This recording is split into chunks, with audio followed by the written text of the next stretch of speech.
equality and social inclusion.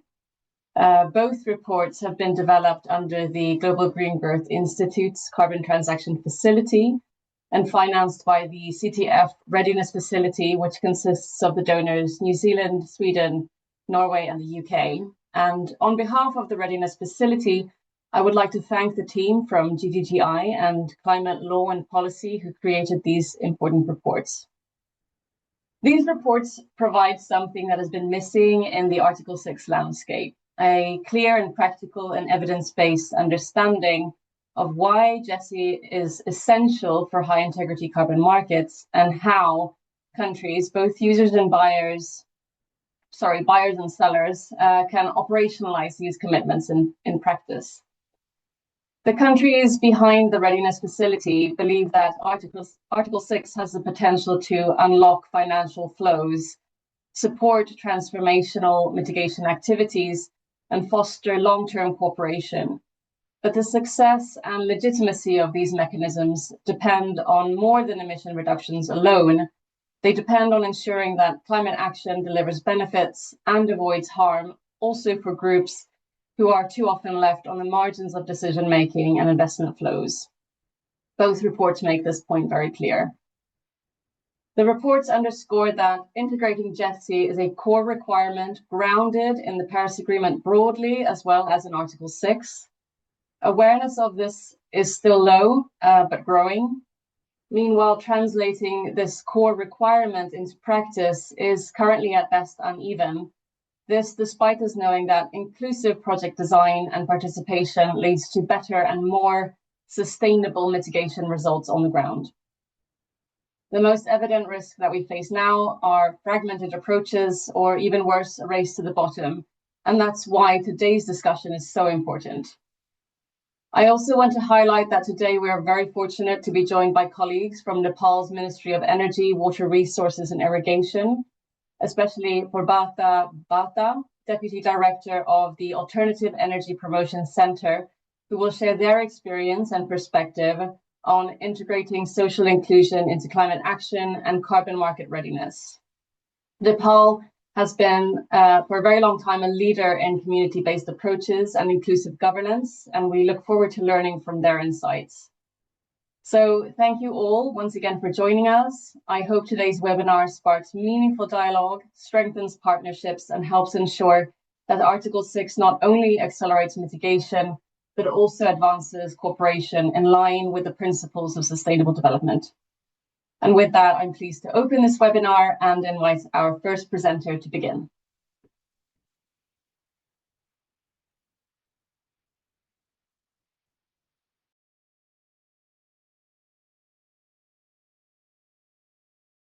Good morning, good afternoon, good evening to all. Before I begin, I wanted to thank the GGGI team for the invitation to open this webinar and to congratulate them on the development and publication of such important reports.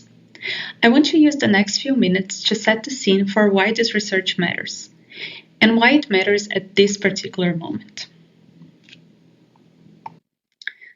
Let me begin with where we stand at the UNFCCC.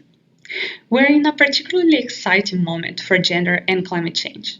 At COP30 in Belém, just a few months ago, parties adopted the Belém Gender Action Plan, a 9-year framework spanning 2026 to 2034 that marks a new chapter for gender equality and inclusion in climate policy and action. The Belém Gap is not only more ambitious than its predecessors, it is explicitly more operational and implementation-oriented.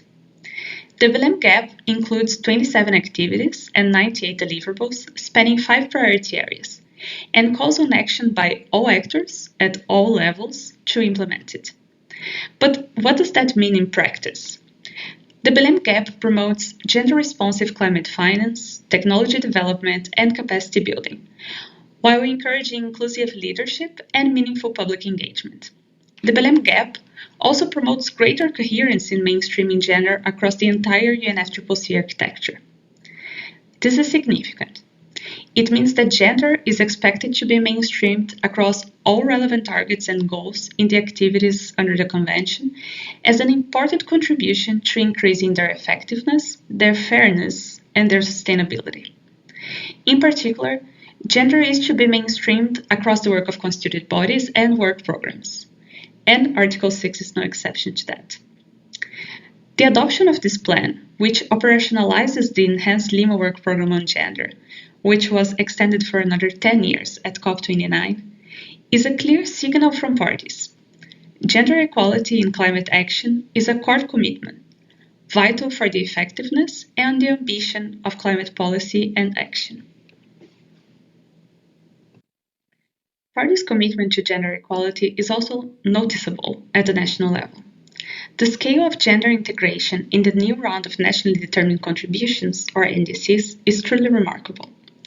89% of the NDCs that were analyzed for the 2025 NDC synthesis report included information on gender, up from just a handful when the first NDCs were submitted in 2026. The report confirms the depth behind those numbers. 80% of parties affirmed that they will take gender into account in NDC implementation, and 66% of them reported using specific tools and methods, such as gender analysis, gender indicators, gender disaggregated data, and gender-responsive budgeting to operationalize the commitments made in their NDCs. I believe that the sectoral reach of these plans matters directly for this audience. 61% of parties described planned gender-responsive climate action or gender aspects in specific sectors or areas, such as agriculture, energy, land use, and water. Precisely sectors where a significant amount of Article 6 carbon activities are developed. This means that there is now a strong likelihood that when a country authorizes an Article 6 activity, its own NDC contains gender commitments that are relevant to that sector. There is also an important evolution in how gender is being framed in NDCs. 53% of parties now framed women as stakeholders or agents of change, not only as parts of a vulnerable group. That's a big shift with concrete implications for carbon projects, implying expectations around meaningful participation, decision-making rights, and benefit sharing, moving beyond that doing no harm approach. What this means for buyers is that integrating GSI into purchasing criteria is a natural and powerful way to align with host country priorities, and to ensure that carbon finance genuinely supports the ambitions countries have set out for themselves. Now, before I conclude, let me say a word on why GSI is a performance issue, not just a principle. Clean cooking is a common activity type in carbon markets, and a telling example. A peer-reviewed study using World Bank survey data found that households in 2 countries were more likely to use clean cooking fuels when women had meaningful decision-making power.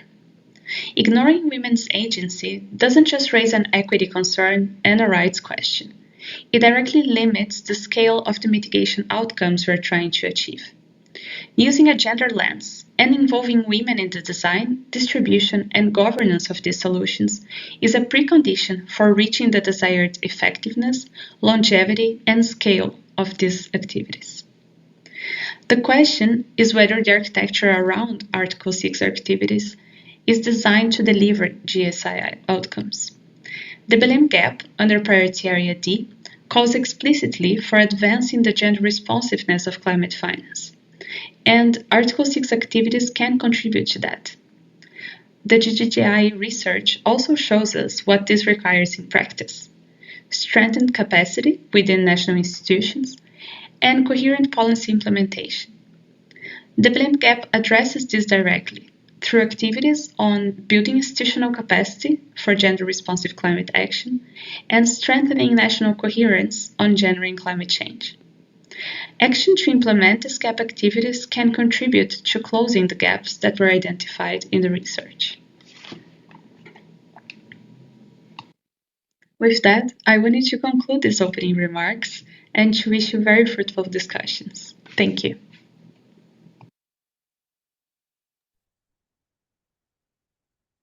All right. Well, first I want to say thank you to Julia for those thoughtful opening remarks and to Gabriela for those that great introductory presentation that I think frames the overall global situation well. My name is Marshall Brown. I'm the head of carbon finance readiness here at the Global Green Growth Institute and manager of the Carbon Transaction Facility, which is the program through which these reports were developed.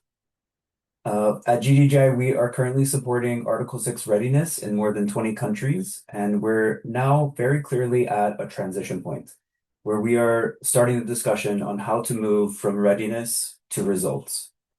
We find that countries are no longer asking whether to engage in carbon markets, but how to operationalize Article 6 in ways that deliver real mitigation outcomes and meaningful development benefits. As part of this shift from readiness to results, we are actively identifying ways to integrate GESI into Article 6 value chain more substantially. So this could be from policy and institutional design to the development of project pipelines, approval procedures, and down to safeguards and benefit sharing arrangements. So the reports being launched today are important not only for the global market, but also for us to better understand how we can deliver our technical assistance and capacity building better. And they're helping us to move the conversation as well away just from the basic idea of compliance to actionable guidance that aims to leave no one behind, do no harm, and aim for even more ambitious GESI outcomes. Yeah, I think just to say thank you from my side to the team, to Sona, to Francesco, to Daniela, and to all of the folks who helped prepare these reports. We hope that you enjoy the webinar and that you find the reports useful, and look forward to continuing this discussion as the market continues to develop. Thank you very much. Sona, over to you. Thank you, Julia, Gabriella, and Marshall for the opening remarks. They're a great segue to the next section of this webinar, and a few key takeaways to move on to the next section is to remember that GESI or GESI in Article 6, it's not just about a performance issue, but we also need to think about how we're not only having GESI as an add-on for climate action, and how can we go from readiness to results, build that capacity and better understanding. So today we're here to publish 2 reports where we're exploring the GESI and Article 6 landscape. We're going to give a brief overview of the reports that we published, and they will also be online. A link will be shared to the reports. Thank you very much to everyone who participated, not only on the technical side, but also in giving feedback at the country level, and to our donors for making this possible. For the rest of the webinar, we're going to present 2 reports. Then we're going to have a short poll and question and answer session.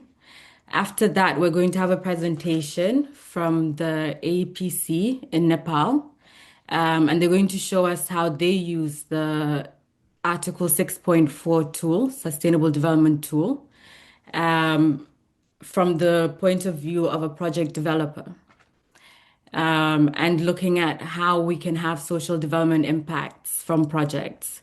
After that, there'll be a wrap-up and question and answer. So just to give a quick background on our 2 reports, firstly, we have an explainer, which promotes gender equality and social inclusion in Article 6 carbon markets. And we also have a market survey on perception and readiness for gender and social inclusion in Article 6. The 2 reports intend to provide an understanding of the current landscape of gender equality and social inclusion in Article 6 carbon markets. They pinpoint what is being done in terms of achieving GESI outcomes and what the level of ambition looks like. They also provide practical recommendations to a range of actors on how they can strengthen their operations to better achieve GESI outcomes.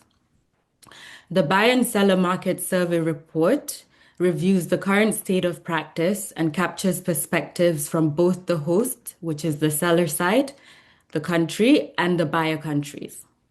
The report is intended for policymakers and stakeholders in both sides of the market, providing guidance on how to align carbon market activities with the Paris Agreement safeguard obligations. So the two people who will be presenting the reports, firstly, we're going to have Francesco Dinmore, who is a GESI analyst and in the Directorate for Green Growth Implementation at the Global Green Growth Institute. And we're also going to have Daniela Ray Christensen, who is a director at Climate Law and Policy. I'll pass it over to Francesco now to speak on the findings of the explainer. Hi, everyone. Thank you, Sona, for the introduction. I'll just quickly share my screen now so we can go over some of the key findings and context of the explainer. So I'm going to click this button real quick. Great. I think here we are. So the reason that we wanted to do a big buyer and seller market survey report, but first we wanted to simplify things and just create a bit of a context to what do we mean when we're talking about GESI? What do we mean when we're talking about Article 6 carbon markets? How are they relevant to each other? And identifying some of alignments that are already happening in the sector. So we've created this simple document that just intends to keep everyone on the same page when we start discussing about GESI in Article 6 carbon markets. So what it does, it provides a high-level overview of how carbon finance under Article 6 can contribute to mitigation ambition, but can also advance equitable and inclusive outcomes. And the explainer does this in three key ways. The first is we aim to clarify key terms and concepts at the nexus of GESI and Article 6. We understand that not everyone is a GESI specialist. Not everyone is an Article 6 practitioner. And so we try to put a bit of context and foundation to help people say, okay, this is what we mean by GESI, this is what we mean by Article 6, and ensure we're all on the same page when we move on to the next points. And the second is about highlighting the relevance. We may know what GESI is, but we may not know why it's relevant to Article 6. And so we have a bit of a section that tries to cover that and explain to the reader that, hey, this is actually quite an important market to be able to accomplish and achieve gender equality and social inclusion outcomes. And then the last part of the explainer is to identify current levels of alignment of GESI in Article 6 and potential pathways towards more solid integration. So what's already being done in the market in terms of GESI? What are the actors doing? And maybe what can be done in the future to strengthen our ambitions?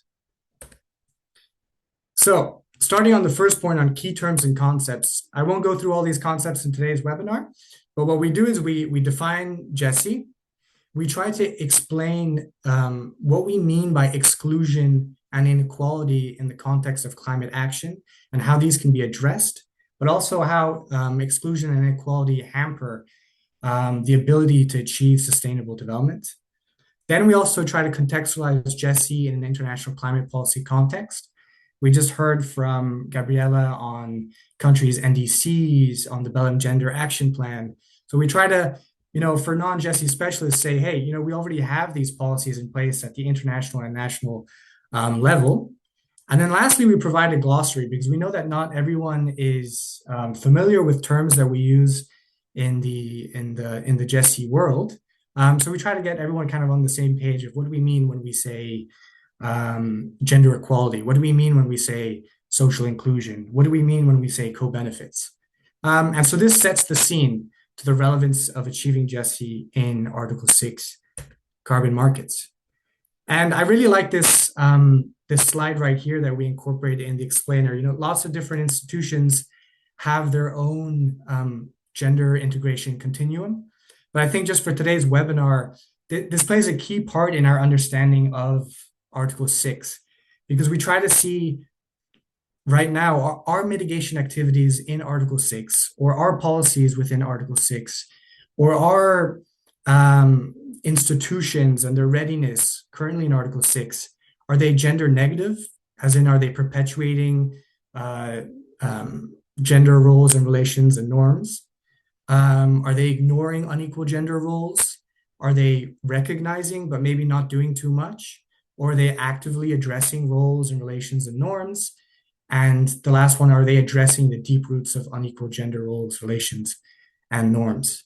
And this one is on gender, just because we've kind of looked at through some of the key actors, but really you can apply this as well to social inclusion as well. So not only gender, but also to different vulnerable groups, like age, like income, like disability, and so on.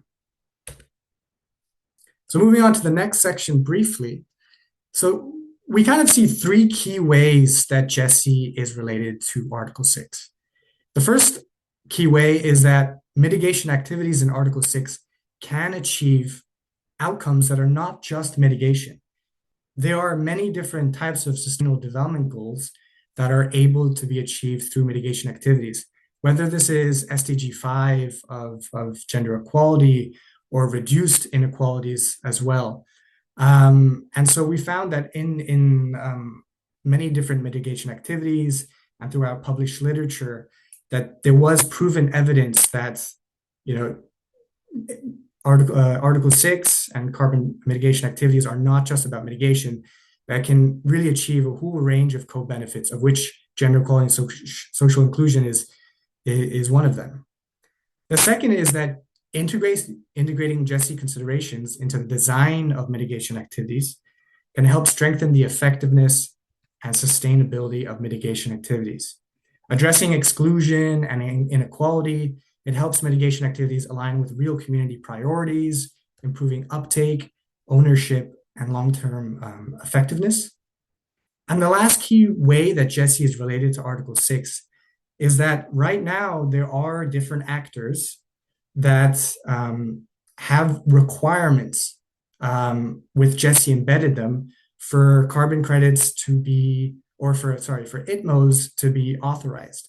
So we see different crediting mechanisms have requirements around gender equality and social inclusion if a project developer wants to carry out a mitigation activity and have their ITMO authorized. And as well, we see that in the Article 6.4 SD tool, but I'll get into that in just 1 second. And so now we see the relevance, but what is the current landscape? What is the alignment? Is anything happening right now in the sector? Well, there's no standardized GESI requirements applied across the Article 6 mitigation activities. However, what we do see is we see different actors have specific provisions within their respective frameworks. So one of those examples is the Article 6.4 Sustainable Development Tool set by UNFCCC. This tool is only for 6.4 trades. However, if you go through the tool, there are sections in there that oblige the project developers to integrate GESI considerations into their work. And we'll just get into that in 1 second. But then we see that as well for different crediting mechanisms. And the way that the crediting mechanisms and the SD tool does this is through two key ways. One is by doing good, so the sustainable development impacts. And the second one is on doing no harm, so the safeguarding aspect. How can we reduce manage, mitigate, and minimize the risk that our mitigation activities may have on the participants that we intend to benefit? So quickly on the do good, what we mean by that is that we want to ensure that these mitigation activities can achieve these SDGs, but that they can ensure that they're not leaving anyone behind and that we're maximizing these co-benefits so that a wide variety of different groups and that their backgrounds aren't stopping them from participating in these activities and from reaping the benefits of these mitigation activities. So quickly on the SD tool. So the SD tool is very much do no harm focused in a GESI lens. It includes robust do no harm criteria, requirements for inclusive stakeholder participation, as well as gender responsive project design. But then it also does have kind of criteria regarding the sustainable development impacts, which is it requires that all 6.4 activities identify relevant SDGs, contribute to them, and monitor, report on those contributions. Proving sustainable development benefits are part and parcel of the approval criteria of an A6.4 project. However, GESI-related SDGs are not mandatory. It's just that there must be some SDGs, but maybe GESI wouldn't be a priority depending on the context of a mitigation activity. So what we're seeing right now in the market for both crediting mechanisms and the 6.4 ST tool is that we're more do no harm focused, and that some further actions and resources and commitments can be made to progress this, to ensure that, yes, we're reducing the risk of our mitigation activities perpetuating gender equality or exclusion, but that they're actually benefiting vulnerable groups from all diverse backgrounds. And the last part is on who is responsible for raising GESI ambition. And we kind of thought about this in two key ways. Well, there's the readiness side. So how can governments be prepared to achieve equitable and inclusive outcomes in their country's mitigation activities? And the second is on the mitigation activity cycle, so the project cycle. How can GESI be better integrated into the design, implementation, monitoring, and budgeting of mitigation activities? So the explainer goes into this in a bit more depth than I have now, but these are just some portions of National Article 6 readiness, whether we're talking about host party strategies, or we're talking about host party institutional frameworks, or buyer criterias. These are all areas where if we embed kind of GESI considerations, objectives, and thoughts, that maybe that this is going to go downstream and then impact as well on the project developer side. So if we get these high-level institutional policies set with GESI considerations, then this is going to have a downstream effect on pragmatic, tangible GESI outcomes. And this is where development institutions can support capacity building in these key areas. And the second is as we discussed, the mitigation activity cycle. So there's the screening portion. So screening projects could include GESI requirements, including safeguarding. When we're developing the mains and the MADs, so the project designs at the early stage and at the later stage, how can we incorporate GESI in there, whether that's activities or indicators that could be used? And the second is validation and verified performance. How can we actually ensure that these gender commitments have been achieved? And as well, this is where development institutions can come in and support developing tools, do capacity building, having dialogue with the people on the ground, as well as the buyer and host countries. But the explainer goes a bit more in depth than I have now, but I really like this slide because it shows the whole mitigation activity cycle. And I named three places where GESI could be relevant. But if we look at here in the screening of the mains, of the designing activities, or the validating, of the monitoring, or of the verifying the performance, we really see that, oh, actually, GESI could be incorporated there. And so our next steps is kind of understanding what could those be, how can we help project developers, how can we help host countries, how can we help buyer countries to achieve that. That's on the explainer. Really encourage everyone to go there to familiarize yourself, to get on the same page of what we mean about GESI, what do we mean about Article 6. And yeah, thank you so much for joining us today.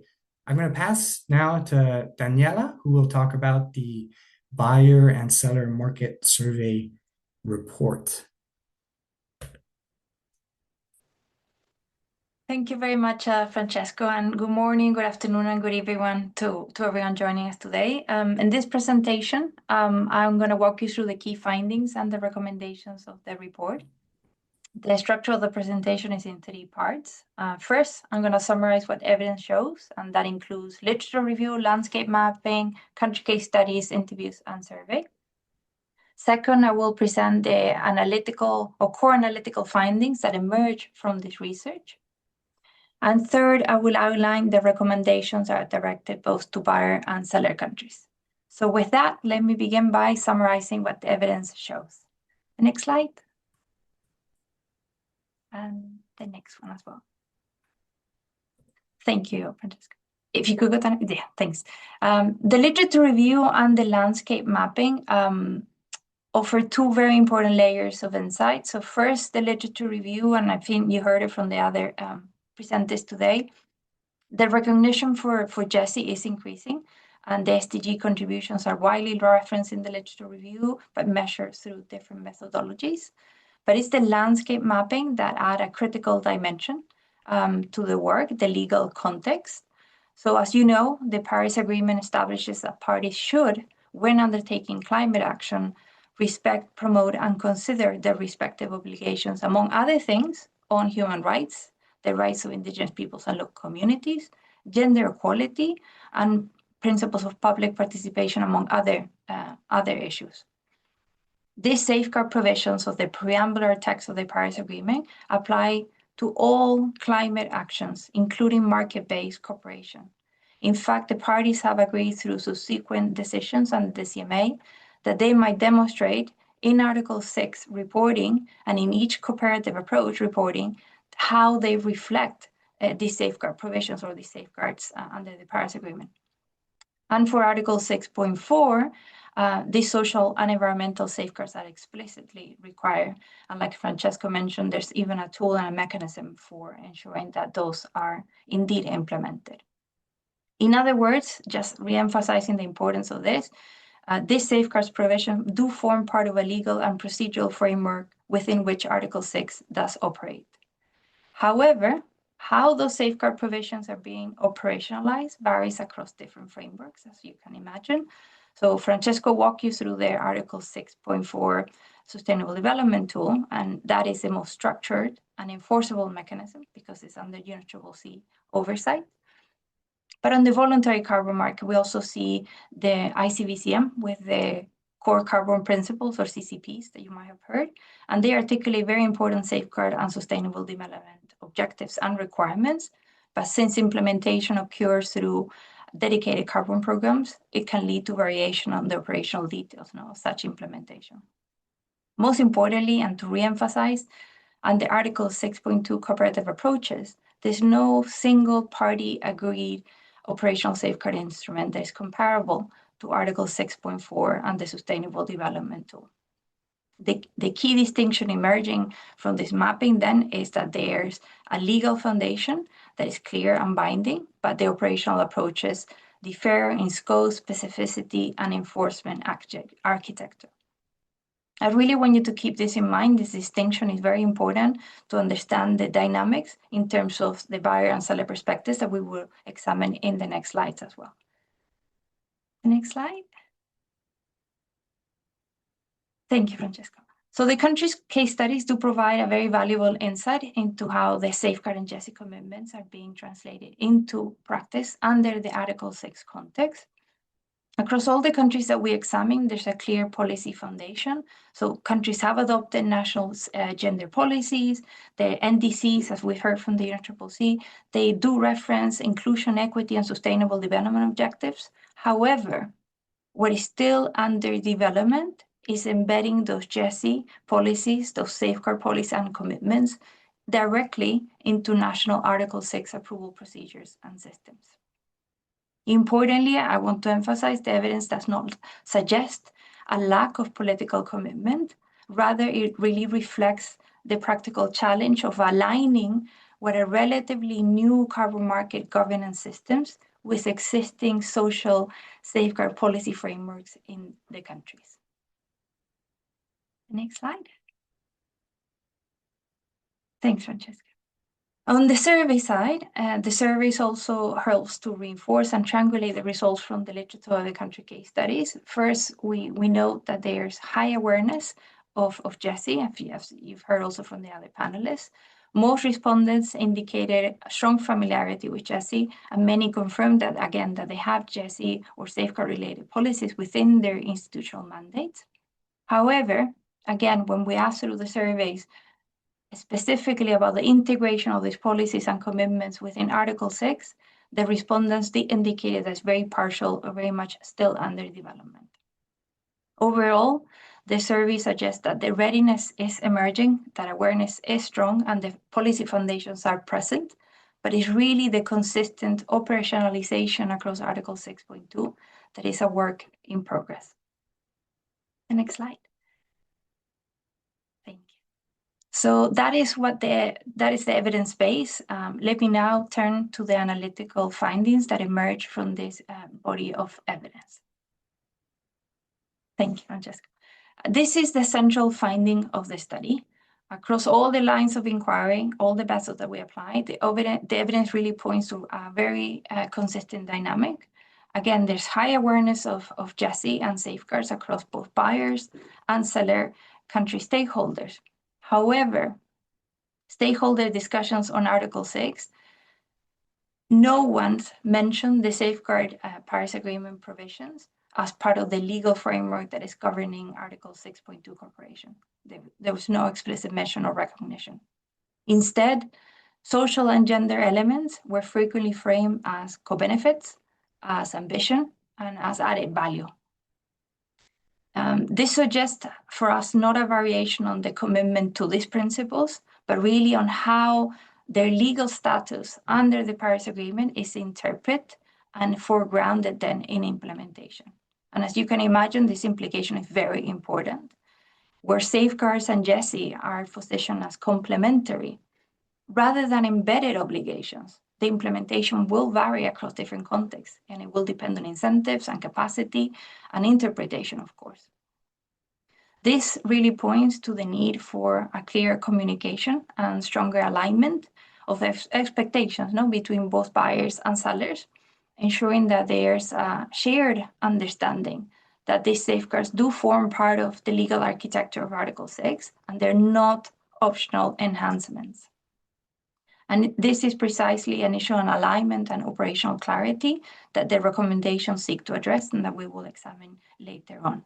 But this is the most, I think, overarching finding of the study. The next slide. Thanks, Francesco. From the seller country perspective, again, you've heard this already. There's strong recognition of the importance of GESI and safeguards and social inclusion. Most host countries do have safeguard policies and safeguard systems that they're adopting. However, again, it's the integration of those arrangements into Article 6 systems. Several policy level stakeholders also highlighted the value of clear operational instruments. Like we said, there's nothing under 6.2. And they're looking for structural tools. And they have mentioned and referenced the Article 6.4 Sustainable Development Tool as a useful framework to support such integration. Again, overall, from the seller perspective, the evidence does not suggest a lack of commitment, but really there's a practical challenge of aligning, again, what are emerging Article 6 governance systems with the existing safeguard policy and inclusion instruments that the country has adopted. Next slide. Thanks. From the buyer perspective, they reveal that there's a clear emphasis on environmental integrity, and these priorities clearly reflect the importance of safeguarding the credibility of Article 6 cooperation, particularly as these mechanisms continue to mature. Social inclusion and gender equality are widely acknowledged also by buyers as an important component of high integrity cooperation. However, it's the institutional as well here, integration of GESI into procurement criteria, contractual arrangements, and incentive structures that remains under development. Several buyers have begun strengthening internal guidance and exploring approaches for supporting GESI integration. And it's in this context, as well as I said, from the seller perspective, that they've highlighted that party-endorsed tools like Article 6.4 Sustainable Development Tool also serves as a useful reference for enhancing that integration and alignment. Next slide. Thank you.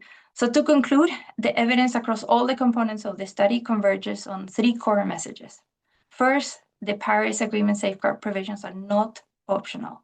They form part of a legal binding and procedural framework that is governing Article 6 cooperation. Second, there's again broad recognition among both buyers and seller country stakeholders that the Article 6.4 Sustainable Development Tool provides a credible and structural operational baseline to integrate GESI and safeguard commitments into mitigation activities. And third, the remaining challenges, again, are not about the absence of policy.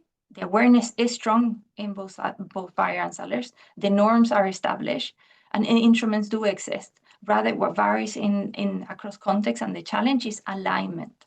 How safeguards and GESI are framed, how expectations are articulated, and how consistently systems are being implemented. As Article 6 continues to mature, strengthening that alignment between the legal obligations and the market expectations will really be central to delivering both environmental and social integrity. And the recommendations that we're going to examine in the next slides therefore focus on the practical steps to strengthen that alignment across both buyer and seller countries. Next slide.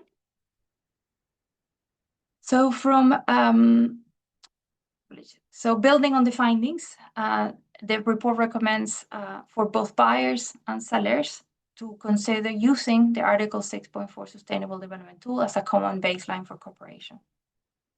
As Francesco mentioned, the SDT is already party endorsed and it operationalizes the safeguard provisions of the Paris Agreement, and it has a very structured approach from risk screening, stakeholder engagement, gender responsive design, and also monitoring sustainable development impacts.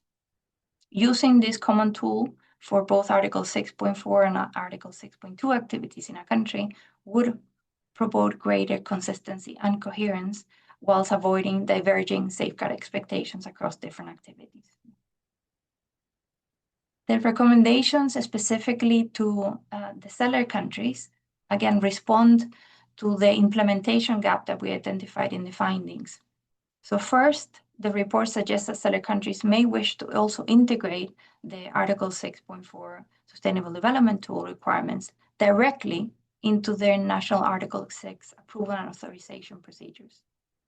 In practical terms, this would mean that both 6.2 and 6.4 activities would equally undergo the comprehensive social and screening procedures consistent with this tool prior to authorization. Many host countries, as we heard, they already have safeguard policies and GESI policies, and they are looking for ways of integrating this into Article 6 governance arrangements. The SDT tool can be used for those purposes using templates, indicator, and guidance that is available in that tool.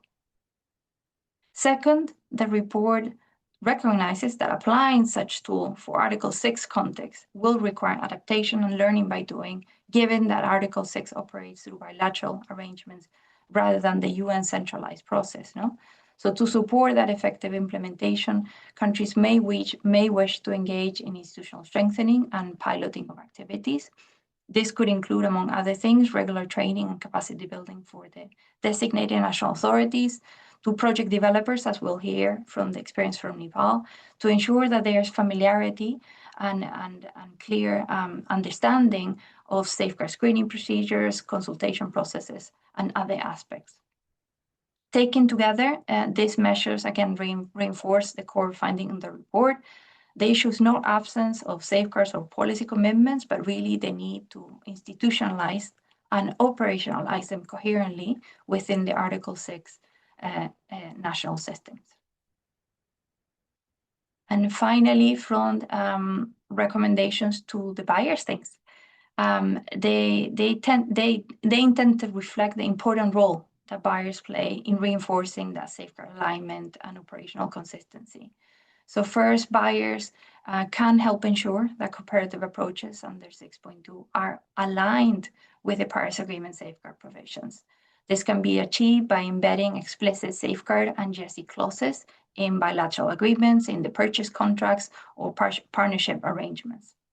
Such provisions can, of course, reference the Paris Agreement commitments and require alignment with the Article 6 approval framework in the countries. Second, buyers can also support that effective implementation by providing targeted technical assistance and capacity building to the host countries. No? And that might include, in particular, supporting the operationalization of the national Article 6 approval systems that incorporate the Article 6.4 Sustainable Development Tool, as well as, of course, providing training and peer learning to developers, designated national authorities, and others. In summary, ensuring effective implementation of these commitments requires buyer support for alignment and institutional strengthening that reinforces the Paris safeguard commitments in practice. The last slide, just to conclude. So to conclude, as I said, the research does show that the rules and the tools are already in place. What really remains is the consistent alignment between these legal commitments, obligations, the national systems, and the cooperative arrangements. Strengthening that alignment is really central to building a high integrity, high inclusion carbon markets under Article 6. So thank you so much for your attention, and now I'll hand it back to Francesco. Thank you, Daniela and Francesco, for the very interesting results or findings of the two reports. You can find the links in the chat. Again, if you have any questions for any of the panelists, please do share them in the Q&A function. Now we're going to have a poll just to wake everyone up and see how engaged you all are. So Benji is, yep, there is the poll question. So first one is, do you think the international carbon market is prepared to implement GESI ambitious mitigation activities? So the answers would be very, yes, somewhat, and no. That's the first poll. The second poll question is, would increasing GESI ambition in mitigation activities lead to higher ITMO prices? Responses can be yes, no, or I don't know. So please do participate in the poll. And in the meantime, if you also have any questions for the panelists, please put them in the Q&A function.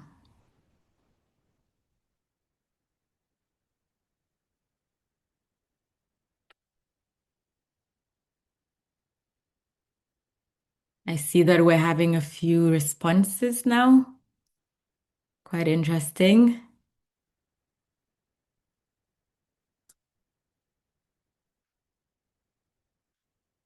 And the one interesting thing about the two reports was that we not only had online consultations, but also were on the ground with the hosts, the buyers, civil society organizations, private sector, project developers as well, of course. So it was great to have a diverse range of perspectives on the GESI and Article 6 landscape. We cannot see any questions that you share if they're not in the Q&A. You will find the Q&A function in the bottom panel next to the share button, the green share button. So please feel free to use that. Going to give another minute for responses to the polls, the two polls, and then we can see what everyone is thinking.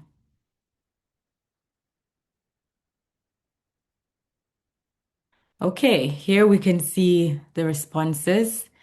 So we have some bit of a positive outlook on being able to implement GESI ambitious mitigation activities, with 47% saying somewhat.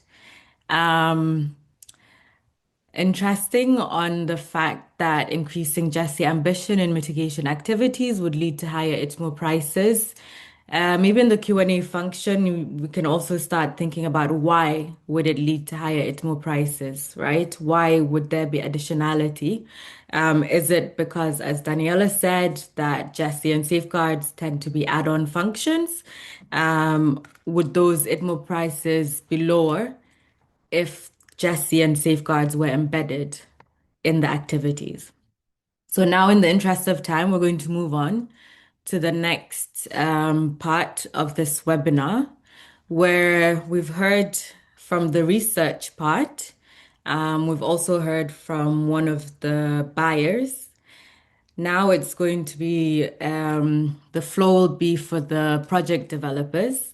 And we have Parbata Bata joining us from Nepal, and she's the Deputy Director at the Alternative Energy Promotion Center, AEPC. Parbata, passing the floor to you. Thank you very much. Hello and namaste everyone. This is Parvata from Nepal. I'm working at AEPC Alternative Energy Promotion Center as a deputy director, and I'm looking after climate and carbon, including gender equality and social inclusion, and I'm also serving as a secondary focal person to the Green Climate Fund, GCF. Is it visible now? Yes, please. Yes, Oh, thank you. the presentation is gone. It was visible, but not anymore. Oh, let me check once. I think it is visible. I can see it from my side. Okay. Oh, okay, thank you. Thank you. So firstly, I'd like to thank GGGI for organizing this very important and timely webinar on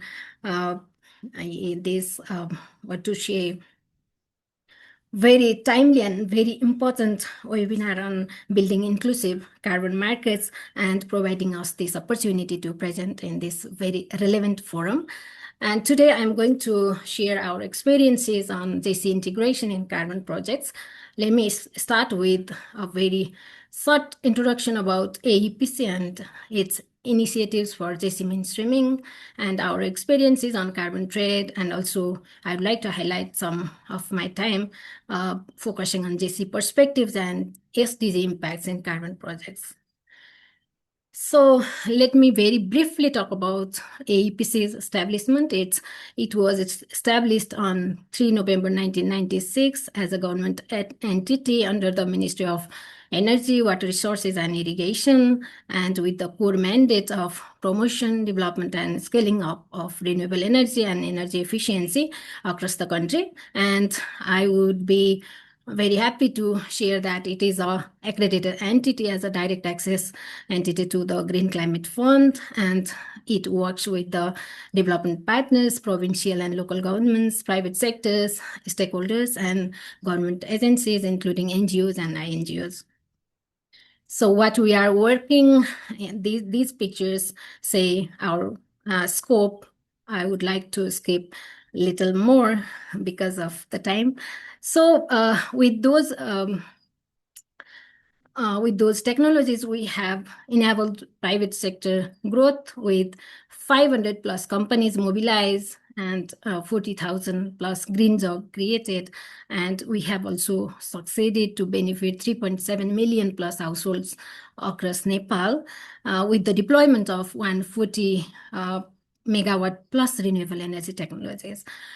Over 29 years of institutional operation, we have already registered 8 CDM projects under the UNFCCC mechanism, and we have already generated 6.9 million unit of emission reduction until the date, and we have already mobilized over 36 million US dollar as a carbon revenue.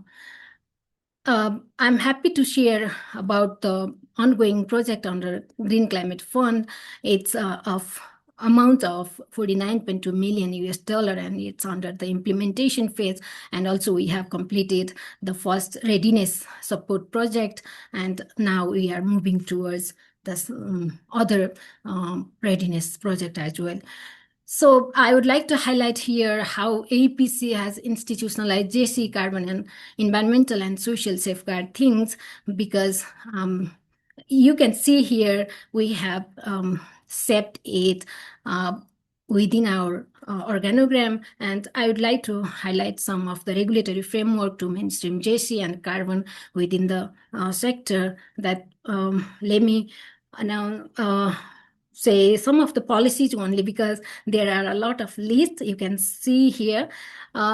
Some of the important policies, GESI policy of AEPC itself, and environmental and social safeguard policy we have, and also we have one guiding document, policy document, that is renewable energy subsidy policy, which ensure the GESI integration with some affirmative actions like additional subsidy provision to the needy people.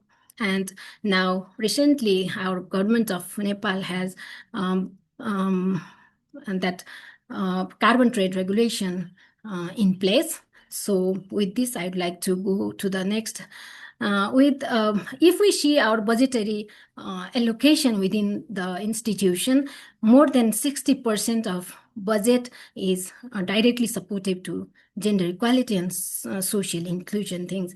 And if we look at bar graph, it tells about ethnic composition of our technology beneficiaries, especially it talks about biogas beneficiaries in last 5 years, starting from 2020 to 2025, and we can see the highest beneficiaries falls under indigenous people. So we can realize that we are very much GESI integrated, GESI responsive institution. And this is just an overview.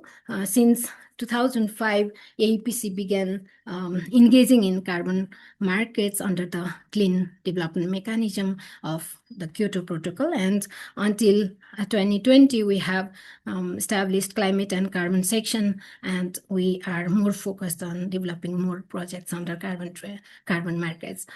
So I have already mentioned that we have registered 8 projects under the Clean Development Mechanism of UNFCCC. These are listed over here, and from those 8 projects, we have issued 6.9 million units of credit till date, and we have already generated 36 million USD, more than that till date. And to highlight the point that 810,000 units of emission reduction is generated per year with those of the registered 8 projects. And APC has now registered some of the projects in voluntary carbon market as well. Out of that 8 projects, 5 biogas projects are already registered under Gold Standard Registry. And we have one EcoZone Improved Cooking Stove project in Nepal listed in Vera Registry. And I'm pleased to share that it's in the last stage of registration. With this, I'd like to move to the Article 6 of Paris Agreement, and those projects registered in CDM are being transitioned to Article 6.4 mechanism now, and this green colored columns tells that we have already completed the transition form 15, which talks about environmental and social safeguard things, and 17, which talks about SDG impact things. And we have completed those form and submitted to the mechanism, and they are under the substantive check review of those forms. With this, I'd like to move forward to the development of Article 6.2 project under the Paris Agreement. I have to mention about the bilateral agreement between Nepal and Sweden held in Baku during the COP29 in 2024. With that date, from that date, we have initiated developing some projects under Article 6.2, and one of the project development is going very fast because we are in regular coordination and communication, and also in meeting with GGGI. GGGI is helping us developing that project under large biogas. I'd like to thank GGGI for this cooperation as well. So we have already prepared some document and submitted to our DNE for their review, and now we are starting to align with our new carbon trade regulation as well to go further. So carbon projects in LDCs, least developed countries like Nepal, offer a powerful opportunity to advance both GESI and also link to multiple SDGs. Our renewable energy projects-based carbon projects are also sought to promoting gender-responsive outcomes, advancing empowerment and inclusion, addressing systemic barriers through the technology access to the needy people these are linked with multiple SDGs, and also they fulfill the fundamental development needs, and they are with high impact in all the, to the multiple goals of sustainable development. And we can see the higher level of co-benefits also. I have listed some of the elements from environmental and social safeguard risk assessment of Article 6.4, which are, we had to fill up those form while submitting the addendum of the CDM projects while transitioning to Article 6.4. These are categorized into environmental and social, and they are altogether 11 elements. So, and our that sustainable development contributions must be considered under Article 6.4, and our project has directly and indirectly, some of them have directly linked with the some of the sustainable development goals, and some of them are indirectly linked, but most of the sustainable goals are attracted to our project's impact. With this, I'd like to mention some of the way forward. I would like to mention that first two points are very important for me to share in this forum, that we need to develop RE-based carbon projects, more RE-based renewable energy-based carbon projects in the days to come, and which we are starting very rigorously these days. And also we need to now onwards from our today's discussion as well, and we have to negotiate for GESI and SDG premium carbon prices in the days to come. But I'd like to share one important thing here, that in the past years also, we have succeeded to sell our credit with higher price than the market price because of such SDG and GESI integration things. And also I'd like to even highlight that in the days to come, we have to already negotiate for a premium carbon price. Yeah, and some of the points are put here, but we have already started that planning, GESI strengthening through planning, budgeting, monitoring, reporting, and recording system. These are in place already, and also preparation of disaggregated database for rate beneficiaries and development of GESI responsive monitoring and other forms and formats. And also we need to align with the periodic analysis of database for further intervention. With this, I'd like to add one information, that we are in the process of selling some of the credits we have generated in the last year.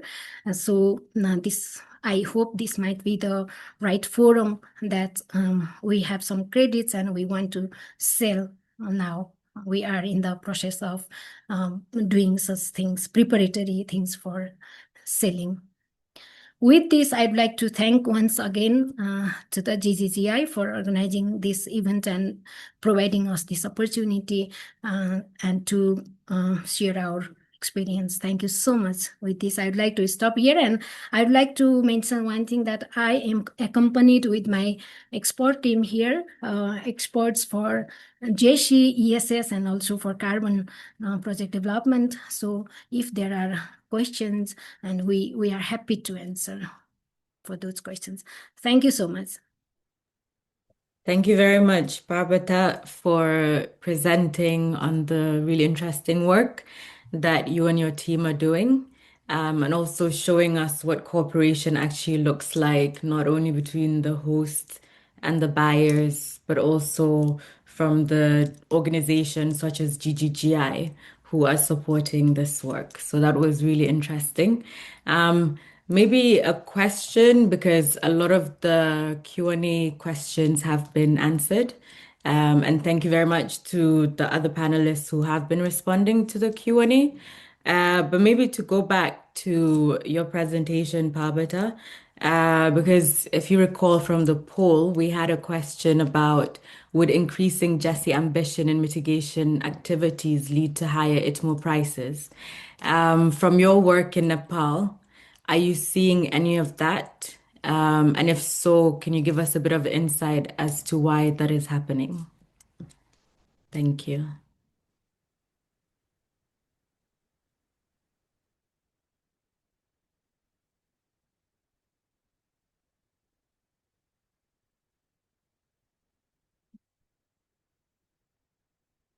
Do you please repeat your question once again? Sure. So would increasing GESI ambition in mitigation activities lead to higher ITMO prices?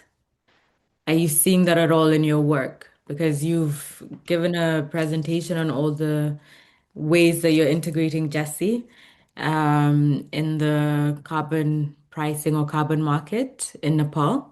Are you finding that any of those activities are leading to higher ITMO prices or higher prices at all? Or is it that it's not affecting pricing? Thank you for your question. I have already touched very slightly in that issue that in the past also we had succeeded to sell our credit in a higher price than the market price because of GESI integration things, because we worked directly to the local people, very needy people. So they saw us, our credit is incredible. I mean, credibility is high in our credit. So we could sell them in a higher price. So yes, in Article 6, also in ITMOs, they should get a higher price. Yeah. Thank you. And right now, is APC developing any projects that would have adaptation impacts? Because we've had a few questions about mountain communities in Nepal. Or do you have any planned for the future, Parbata? Thank you. Yes, we have also adaptation impact from our project, as this is directly deals with the mitigation part. And we are planning to cope with such issues in the future project development. Yeah. Okay, thank you. Please note that the webinar survey should be flashing on your screen now. And if there are no more questions that need to be answered, I will now pass it to Ingvild Solvang, who is the Deputy Director. Sorry, that is Parbata, not Ingvild Solvang. Ingvild Solvang is the Director of Program Development and Head of the Front Office Directorate of Green Growth Implementation at the Global Green Growth Institute. And she's going to wrap up the different presentations that we've heard today and provide some concluding remarks. Thank you all for joining us. I'll pass it to Ingvild now. And the video will be posted on GGGI's YouTube. And the links to all the reports can be found in the chat box. Ingvild? Thank you so much, Sohna. And what a great honor it is to provide this closing remark to such an interesting session. Now, I'm not going to try to summarize because I think, there was so much information that was passed through, and I hope it has been useful to all the listeners and participants in the audience as well. Now, just to share some reflections, as we have established, the gender equality and social inclusion are not add-ons to climate action. And that is, of course, recognized by the Paris Agreement. And that is also what we as GGGI hear from our member countries and stakeholders, that also being buyers and sellers for our carbon transaction facility. And today we have heard from the UNFCCC the links between this agenda and the Belém endorsed gender action plan. So thank you, Fleur Newman and gender team at UNFCCC for your great leadership on that. the Swedish Energy Agency has also been such an enthusiastic proponent of sustainable development and carbon markets. And we draw a lot of our ability to act on this from buying countries like Sweden. And we have also heard a great presentation from Ms. Prabhata from the AEPC, a project developer who I am so impressed by the systematic approach to integrating GESI at project level, which is truly where the magic happens, supported by selling countries and host countries with relevant policy frameworks and targets and ambitions. So understanding carbon markets potential to front this specific agenda is the motivation for the study that we have conducted, and to understand how we as GGGI, an international organization, can maximize opportunities for the carbon transaction facility to achieve these benefits to people, communities, and to countries. So as has been highlighted in the presentation, I think the importance of the study is to define the legal foundation, what the requirements are, what is mandatory, at least as a minimum standard for what we must achieve. And we are so grateful for the critical importance of the sustainable development tool that has been mentioned before, because that provides a very important agreed platform and a starting point for that and for the conversation overall. We have also found, interestingly, these varying degrees of ambitions above and beyond the minimum requirements, where the buyers, sellers, and project developments actually have more room to navigate and set additional targets and actually hold themselves and each other to account beyond and above what is minimum. And this is where we also circle upon this rubber hits the road question around the costs and the market readiness and the market opportunities that actually exist here to achieve more ambitious GESI integration, right? So we talk about the commitments and the opportunities, but also the barriers where of course the opportunities are in the market expectations around this legal obligation, where finance clearly must be made available, right? But then there is the financing aspect of the above and the beyond, right? What opportunities do we have in projects that back ITMOs to achieve higher outcomes of co-benefits, be that green jobs, entrepreneurship opportunities, women in boardrooms, or women in climate leadership, health benefits, or however we are able to then target and monitor and measure the impacts to communities specific to the GESI agenda.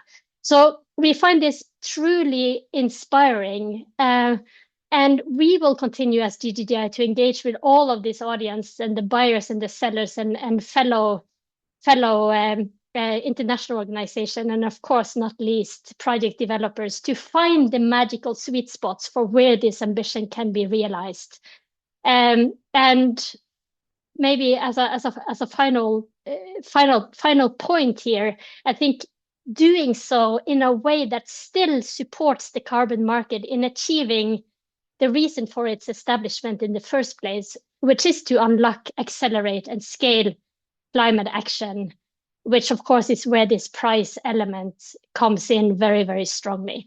So on that, as a final reflection from my side, I wish to thank you all, to all the speakers, presenters, to the organizers of this wonderful webinar, and last but certainly not least, to the audience for coming to the event. Again, do revisit and help us promote the YouTube recording of this discussion.